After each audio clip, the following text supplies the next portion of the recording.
Okay, I've got another book review. This is it's one I hear a lot about just online. The Richest Man in Babylon by George S. Clayson. Like I said, I hear a lot of buzz about this online. Um, I really expected like a really thick book, but I mean, as you can see, this thing is super thin. I read this in an afternoon. It's only 90 pages, and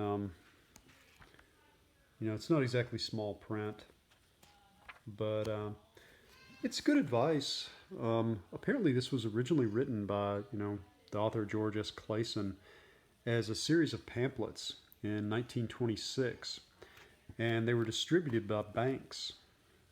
And I'm not surprised because one of the big, like, things in this, one of the recurring themes is saving. Um, so, I mean, I would think banks would kind of want you to do that. But it's it's a series of just little kind of short stories that are all set in Babylon, and they use sort of, I don't know how a better way to put it, old timey speak, to kind of teach lessons.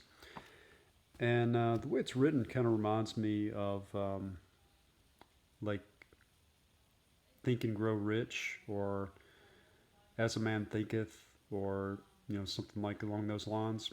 Just the way they'll make a point, and then they'll kind of use a story to kind of explain it, and then they'll or use the story to kind of make an example of this point, and then restate the point. So it really drives it home.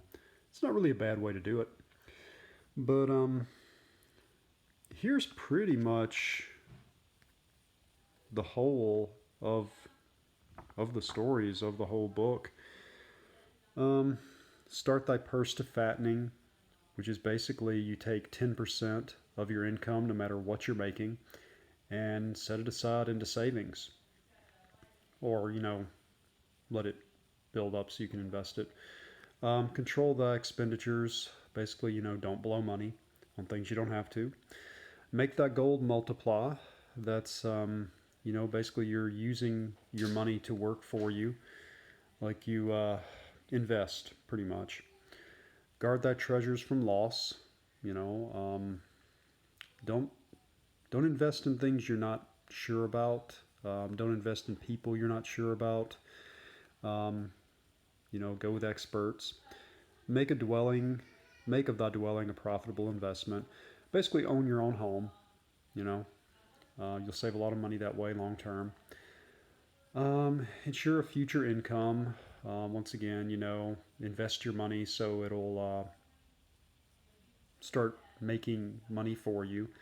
Because, as you get older, it'll be harder for you to make money. And increase thy ability to earn, which is pretty much invest in yourself. Learn new skills, advance your, I guess, degree or whatever. But yeah, that's pretty much the whole book. Like I said, it's pretty short, pretty quick. It was just a series of pamphlets all put kind of under one title, The Richest Man in Babylon.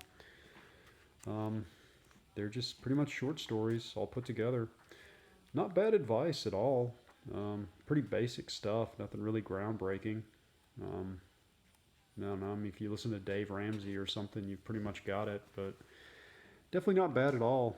I do think this would be a really good book to give to like a high school senior, or somebody who's just graduated college or something like that, just a young adult kind of out on their own.